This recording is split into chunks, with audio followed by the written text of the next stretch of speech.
I always appreciated Doobie for being himself. Yeah. And I used to sometimes I had to learn growing up to be original. Mm, To understand the art of originality.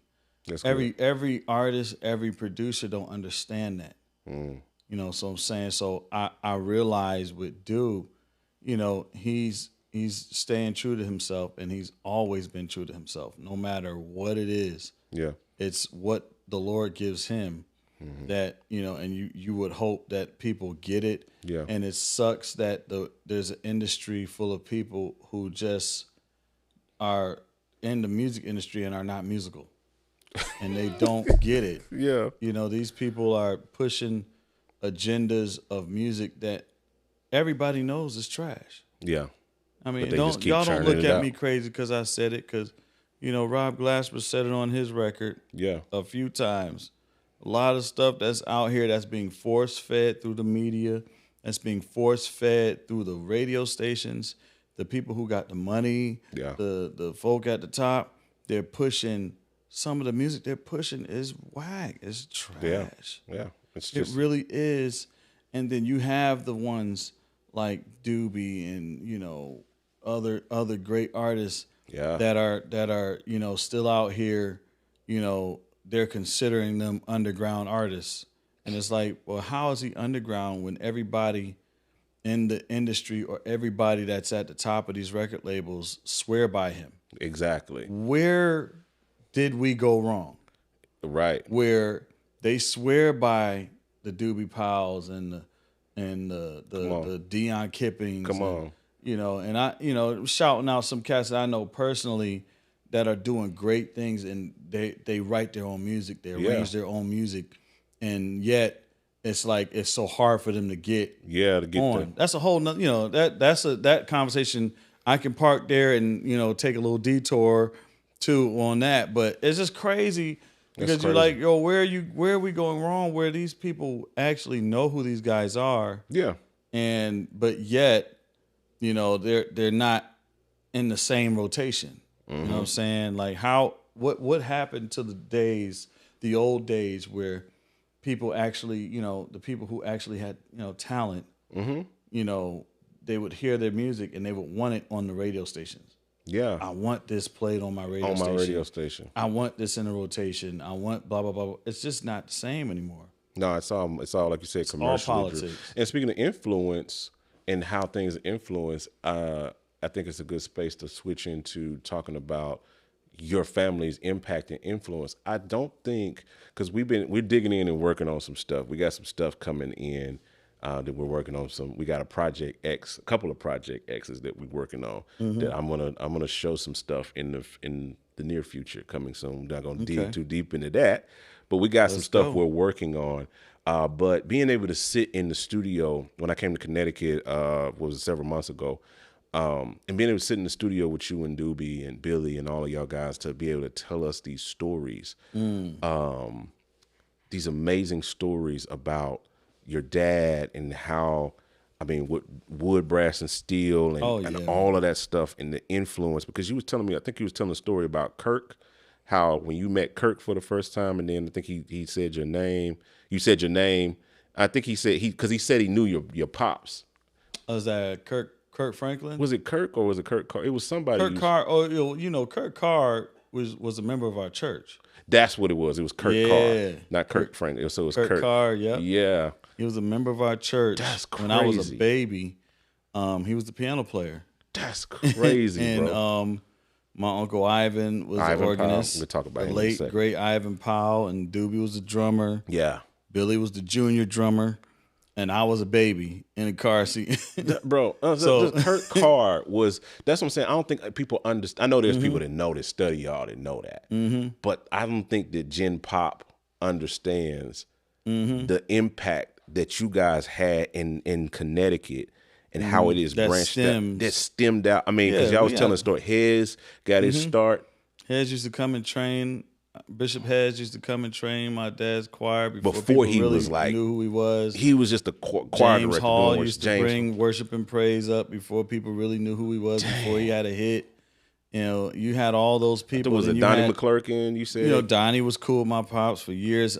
Bishop Marvin Winans was an old friend. He used to sleep on my father's sofa and run revivals at the church before people knew he could really preach. And he was just in the Winans, and he was, accepted his call to preach. He would come and preach for my dad back when his name was Evangelist Marvin Winans. Nobody knew who Bishop was, but you had Kurt Carr was a member, and while he was there, we had he came from the Baptist church. Yeah, he's born in Connecticut. Yeah. Went to UConn. He grew up in a Baptist church right around the corner from us, actually called Hopewell Baptist, and then he got to the church. He met the Clark sisters for the first time at my church. Maddie brought Twinkie and Dorinda, Karen, and all of them. And you just brush about the Clark sisters. Oh man, that's like that's Tuesday. family. That's like Tuesday at the Powell house. But it's really family. Like Hez was on the couch. Hez came, slept on the couch, and Kirk was at choir rehearsal, and the Clark sisters came through for rehearsal. No, man, it was just my dad was he had a lot of influence, and that's a whole nother angle that I could come from, because his influence stemmed from even his secular days. Yeah. Before he got saved, he had a lot to do. You need to talk about that. Tell them about that, bro. That blew my mind. Wood, Brass, and Steel. Brass, and Steel, one of the hottest disco bands of the 70s. And even before, while they were not even before, but while they were doing all of that, my dad and Wood, Brass, and Steel, they were contracted with, all platinum records, Sugar Hill and all them. And my Wood, Brass, and Steel is the band that you hear on like Rapper's Delight and all of the stuff. They're celebrating the 50-year anniversary of rap. But what a lot of people don't know is that was my dad and his crew in the studio with Sugar Hill and them making a lot of that music. You see what I'm saying? He was the one. They were the ones making a lot of that music that people know to this day that are like forever hits. All that stuff. Like he was doing all that stuff. And then he got saved. What's the skate? I always call it the skating song. I can't think of it because it's I can't. I'm gonna think of it in a minute. It just because I heard it in my head, and then but that was all under the Sugar Hill. That was all in that same thing. Like pop culture, music was influenced. Like you said, all of the hip hop stuff came out of that whole shit. Because all of the rappers sampled all of that stuff. They used to bring my dad and them to New York, be in the studio, and all that stuff. And this is like nuts, bro. I wasn't even thought of yet, but I just know from hearing all the stories down through the years. And my dad, even when they did a behind the scenes on Wood, Brass, and Steel not too long ago, like right before my dad kind of right before he passed away, or right before he got sick rather. They did a behind the scenes, and he was telling me all the stories about them going down to New York, and them coming up here, and they getting studio time, and adding claps to the songs. Finding any way to make money on the song. Good point. Because they would give them a certain amount of dollars. In the studio. While they're in the studio, like, okay, well, y'all gonna get $50 a track. Wow. For whatever it is. Back then, this was 50, 60 years ago. So they're like, okay, we'll give y'all $50 per track. So they would be like, okay, this track needs hand claps. So they all start clapping. They clap for 5 minutes. Trying to get $50. Trying to get that money. All right, let's get another 50. All right, this song need a cowbell. And then somebody get a cowbell. And this song needs such and such. It needs some guys in the back just saying, yeah. So they would my dad had me rolling.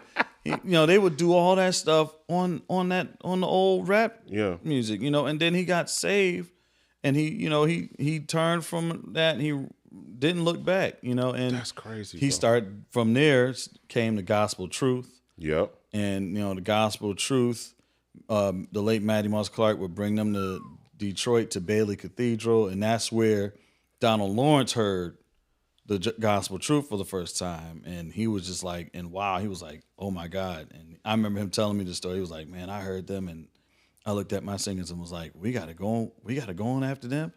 And it was just crazy, man. And then from there, then he starts doing his own gospel. He started gospel jazz. He started gospel jazz. He did, bro. Your pops. I'm gonna say it again. Say it again. Hubert Powell started. Is this the camera? Is this camera? Yeah, it's on. That camera's on you. Hubert Powell Jr. from Hartford, Connecticut, started gospel jazz. I'm excited to reveal something game-changing for us and for you as producers and musicians. I want to introduce to you Peculiar Sounds version 2. We've introduced standalone mode, allowing you to use it independently from any DAW. You can now blend up to 2 sounds to create rich and complex textures. We added in 2 brand new effects, the Lo-Fizer and the Mod Filter. The Lo-Fizer gives you instant lo-fi vibes with just a button, while the Mod Filter adds dynamic movement and flow to any sound you apply to. And we also added the innovative new MIDI browser that provides you with hundreds of chord progressions, melodies, and drum loop MIDI files that you can drag straight into your DAW. And as a bonus, V2 now includes Sounds Off the Block expansion for totally free, bringing the total to over 400 patches. So as you can see, Peculiar Sounds V2 is not just an update, it's a revolutionary new plugin. So make sure you check the website right now and you can get your hands on this game-changing plugin. Yo, thank you for watching that exclusive clip from the Hangout podcast. We drop these on the channel on Wednesdays, and we appreciate you guys for taking out the time and watching this. If you're interested in seeing more of these exclusive interviews that we have, make sure you check out the playlist over here. If you're interested in taking your production, mixing, or whatever to the next level, make sure you hit the links down below in the description. All right, we'll talk to you guys on the next one. I'm out. Holla at your boy.